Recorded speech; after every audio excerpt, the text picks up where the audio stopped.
অনেক বাবা মাই আছেন যারা আমাদের কাছে জানতে চান যে ওনার ছেলে বা মেয়ে শিশু খুব রেগে যায়, অনেক রাগারাগি করে, রেগে গিয়ে নিজের মাথা দেয়ালে ঠুকে চিৎকার চেঁচামেচি কান্নাকাটি, পাবলিক প্লেসে গিয়ে মাটিতে শুয়ে পড়ছে। তারা জানতে চান যে কি করতে পারি।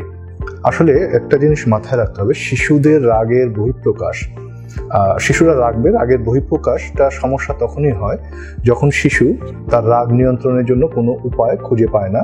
প্রচণ্ড হতাশা এবং জেদ থেকে তারা এমন কিছু আচরণ করতে শুরু করে সেখানে তার নিজের রাগের একটা প্রকাশ ঘটাচ্ছে, বলা যায় যে তীব্র মাত্রায়, অন্য আর কিছু সে করতে পারছে না।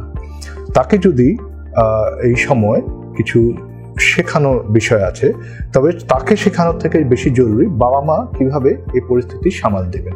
একটা জিনিস মাথায় রাখতে হবে, শিশুরা যা করে তা কিন্তু তারা পরিবার বা পরিবেশ থেকে শিক্ষা নিয়ে করে। শিশুরা যদি সেটাই শিক্ষা পায় যে রেগে গেলে চিৎকার চেঁচামেচি করতে হয়, হাত পা ছোড়াছুড়ি করতে হয়, তাহলে কিন্তু সে সেটাই শিখবে এবং সেই আচরণটাই বারবার করবে। অর্থাৎ বাবা মাকে যখন সে রাগবে না বা রেগে, তখন তাকে বারবার বোঝাতে হবে যে সে এই আচরণ করে তার কিন্তু কোনো লাভ হচ্ছে না।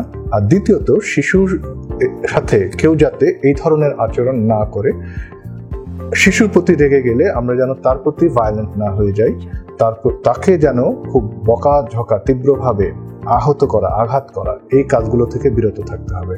তাহলে এটা সম্ভব, শিশুরাও শিখবে যে রাগ হলে ভিন্ন আচরণ করা যায়। দ্বিতীয় আরেকটা বিষয় যে ডিস্ট্রাকশন বলি আমরা, মনোযোগটাকে অন্যদিকে সরিয়ে দেওয়া। ওই সময় চেষ্টা করতে হবে অন্য কোনো দিকে শিশুর মনোযোগ সাময়িকভাবে সরিয়ে দিয়ে নেওয়া যায় কিনা।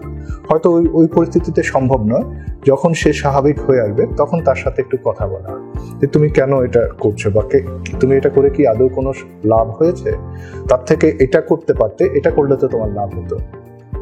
তো এভাবে আমরা তার সাথে কথা বলেও কিন্তু তার রাগের বিষয়টাকে নিয়ন্ত্রণে আনার চেষ্টা করতে পারি। কিন্তু খুব গুরুত্বপূর্ণ একটা, যে তার প্রতি সহানুভূতিশীল হতে হবে এবং তার প্রতি আমরা যেন রেগে গিয়ে ধ্বংসাত্মক বা খারাপ আচরণ না করি, কারণ সে যা দেখবে তাই কিন্তু শিখবে এবং তাই সে করবে।